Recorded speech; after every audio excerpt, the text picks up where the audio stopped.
마법 같은 백야 현상과 북극곰, 겨울왕국의 배경으로 유명한 북유럽. 이곳에 살던 바이킹들은 거대한 몸집과 호전적인 기질의 전사로서 살이 찢어질 듯한 추위가 넘실대는 바다를 건너 유럽과 아메리카, 일부 아시아 대륙까지 진출했습니다. 하지만 그들을 단순히 약탈자로만 알고 계셨다면 더더욱 오늘 영상에 집중해보시는 게 좋겠습니다. 흔히 바이킹 시대라고 하면 8세기부터 11세기를 말합니다. 바이킹은 콜럼버스보다 500년을 앞서 아메리카 대륙을 밟았으며 11세기경에는 영국 본토를 지배하기까지 했습니다. 2차 세계대전 때 노르망디 상륙작전으로 유명한 프랑스의 노르망디는 바이킹 출신 노르만족이 정착한 땅이라서 붙은 이름입니다. 바이킹은 서유럽뿐만이 아니라 동유럽도 휘젓고 다녔습니다. 러시아의 뿌리인 키이우루스의 기초를 세운 것도 바로 바이킹인데요. 9세기경에 바이킹들이 건너와 키이우에 정착해서 키이우루스를 세웠고 여기에 정착한 바이킹들은 루스라고 불렸습니다. 이 루스라는 명칭은 훗날 러시아라는 국명의 기원이 되었죠. 바이킹의 영화 같은 모험을 따라 출발하기 전에 대체 바이킹의 정체가 무엇인지부터 짚고 가볼까요? 먼저 바이킹의 고향은 추운 북유럽에 있는 스칸디나비아 반도입니다. 스칸디나비아 반도에는 덴마크, 노르웨이, 스웨덴이 위치해 있죠. 바이킹은 약탈품을 평등하고 공정하게 나눠 가졌는데 오늘날 복지 선진국인 북유럽 국가들이 이런 바이킹의 풍습에 영향을 받은 것처럼 보이기도 합니다. 바이킹은 기본적으로 북쪽 스칸디나비아 반도 사람들을 일컫는 말입니다.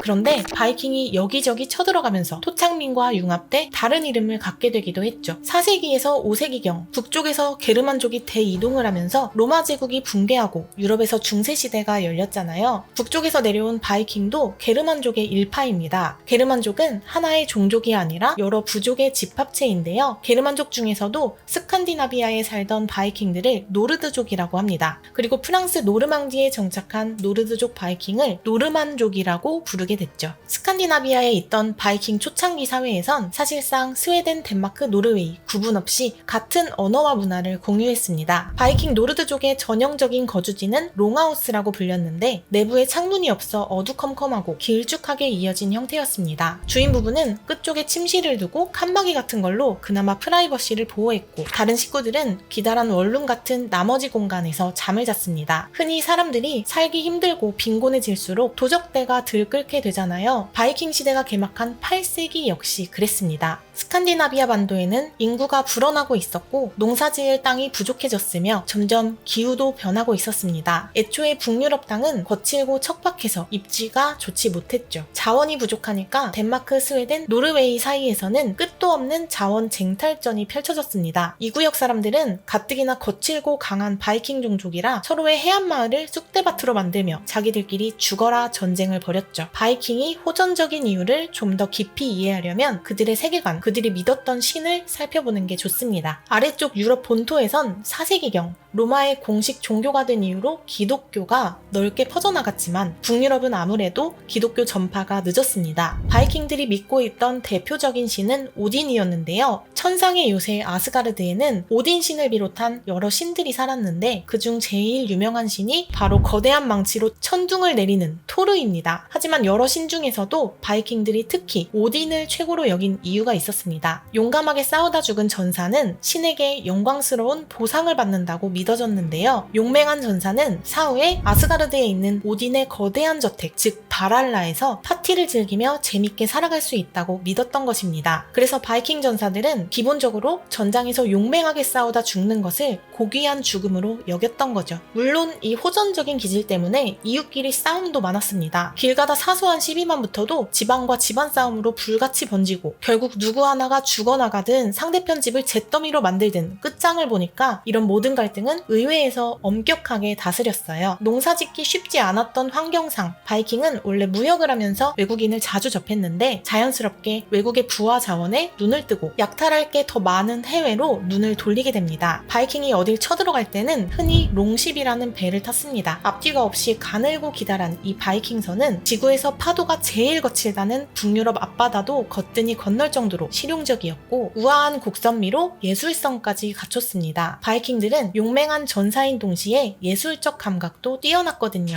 바이킹이 새로운 모험을 떠난 곳은 크게 세 방향으로 정리할 수 있습니다. 첫째는 남쪽, 유럽 본토인데요. 크게는 영국 섬과 프랑스 북부 노르망디로 남하해서 유럽 역사에 굵직한 획을 그어버립니다. 둘째는 서쪽, 대서양 섬들과 아메리카입니다. 바이킹은 아이슬란드, 그린란드와 아메리카 대륙까지 진출했기 때문에 캐나다 뉴펀들랜드에서 바이킹 거주지가 발견되기도 했죠. 셋째는 동쪽, 러시아 방향입니다. 동유럽 방향은 원래 전통적으로 바이킹의 무역 루트였습니다. 특히 바이킹이 진출한 러시아 키이우 지역은 북쪽 바이킹과 남부 중동 지역 사이에 중요한 교차로였습니다. 스웨덴계 바이킹이 루스족이 되어 키이우 루스를 세운 이후 키이우는 동서양 실크로드의 중요한 교차점 역할을 톡톡히 하며 큰 번영을 누리게 됩니다. 먼저 남쪽으로 간 바이킹이 프랑스와 영국을 어떻게 구워 삶았는지 보겠습니다. 해적 영화에선 흔히 머스킷총 같은 걸 들고 적군에게 몸을 날리잖아요. 실제 바이킹은 처음부터 죽어라 백병전을 펼치기보단 심리전으로 상대를 쉽게 굴복시키는 편을 선호했습니다. 바이킹들은 당시 평범한 유럽인들보다 목 하나가 더 있을 정도로 워낙 키도 덩치도 컸다고 합니다. 게다가 전투력도 말렙이었죠. 그 거대한 전사들이 우르르 도끼를 들고 해골 깃발을 달고 쳐들어오니까 다들 목숨이라도 부지하려고 벌벌 떨며 쉽게 항복하곤 했죠. 이렇게 수월하게 해안 지역을 약탈하던 바이킹들은 남쪽의 유럽 땅이 참 따뜻하고 살기 좋다는 것을 알게 됩니다. 그래서 맘에 드는 지역은 아예 눌러앉아 살기 시작했죠. 바이킹은 프랑스 서북 쪽의 아름다운 해안 노르망디를 쑥대밭으로 만들고 나중엔 센강을 따라 기세 좋게 내륙까지 쳐들어갔습니다. 885년부터 886년 사이 숨막히는 파리 공방전이 펼쳐진 것입니다. 885년 11월의 어느 아침 평범하게 하루를 시작하려던 파리 시민들은 눈앞에 펼쳐진 광경에 경악을 금치 못했습니다. 센강을 시커멓게 수놓은 약 700척의 배에는 약 4만 명의 덩치 큰 바이킹 전사들이 있었습니다. 파리로 쳐들어온 이 바이킹의 우두머리는 데인족이었는데요. 데인족이란 스칸디나비아 반도에서도 특히 덴마크 지역 바이킹을 지칭합니다. 근데 바이킹은 원래 손에 피 묻히기 전에 심리전으로 쉽게 이기는 걸 좋아했잖아요. 그래서 바이킹 수장은 처음에는 외교적으로 다가갔습니다. 파리 시민들의 정신적 지주였던 수도 원장이랑 쇼부를 치려고 했죠. 당시 파리는 정확히 말하면 서프랑크 왕국의 도시였고 왕은 그 유명한 샤를마뉴의 후예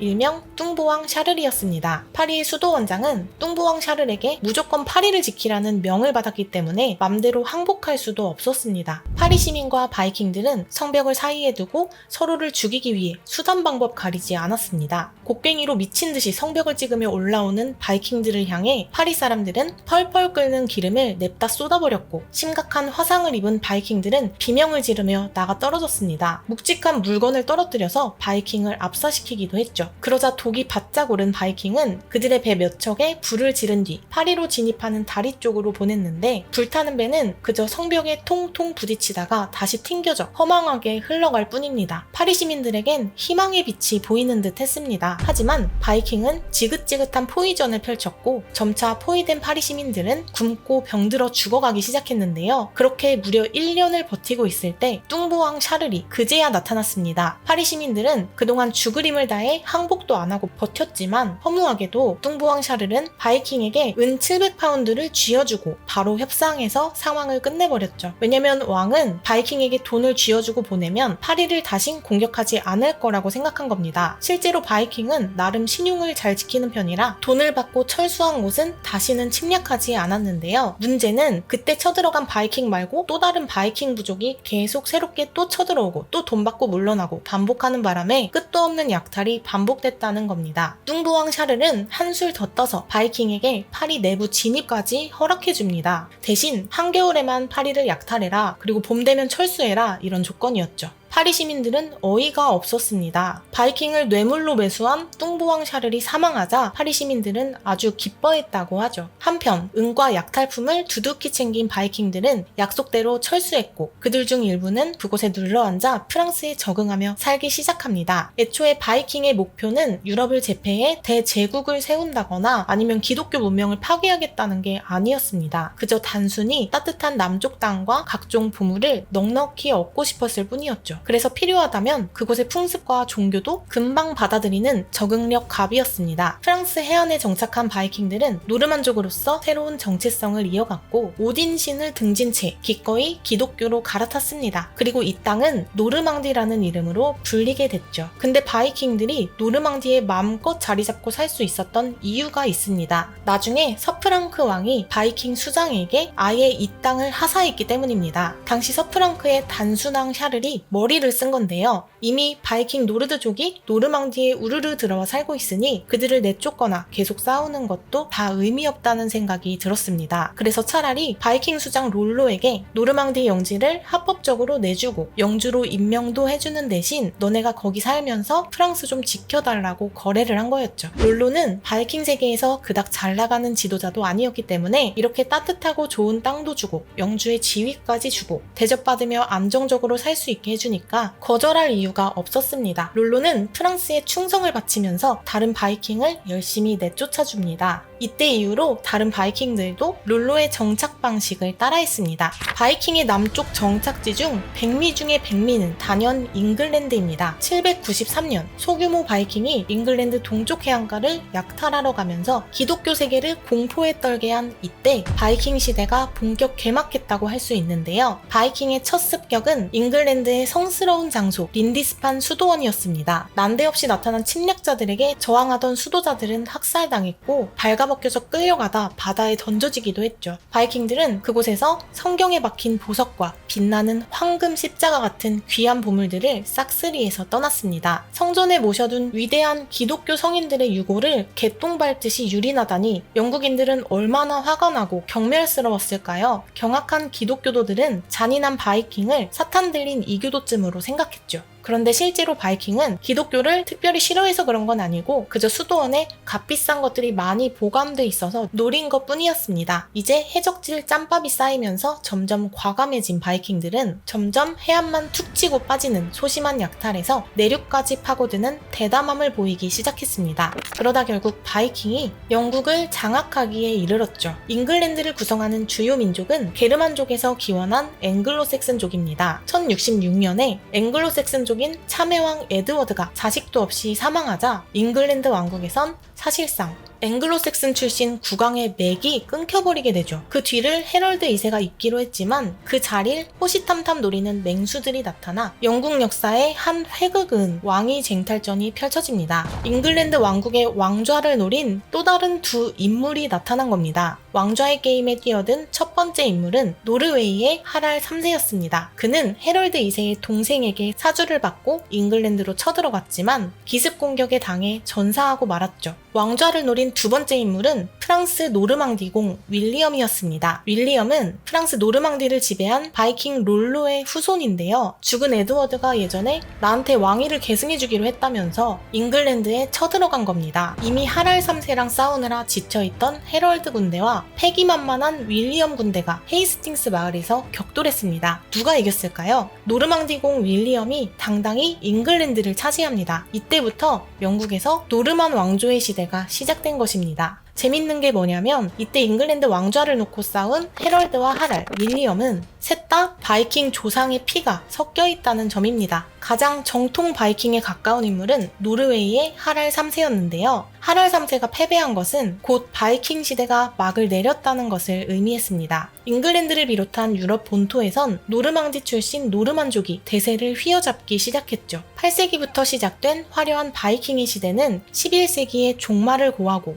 바이킹은 더 이상 유럽 기독교 세계에서 호랑이 노릇을 하지 못하게 됩니다. 다음 영상에서는 서쪽으로 간 바이킹이 미지의 땅 아메리카와 혹독한 황무지였던 아이슬란드, 그린란드로 진출한 이야기와 동쪽으로 진출한 바이킹이 러시아 땅에 처음으로 제대로 된 중앙집권적 왕국을 세우고 러시아의 선조 루스인이 된 이야기로 다시 찾아오겠습니다. 중세 유럽 세계의 흐름을 더 쉽게 이해하고 싶은 분들은 십자군 전쟁편을 보시길 추천드립니다. 여러분의 댓글은 언제나 저에게 큰 힘이 됩니다. 시청해주셔서 감사합니다.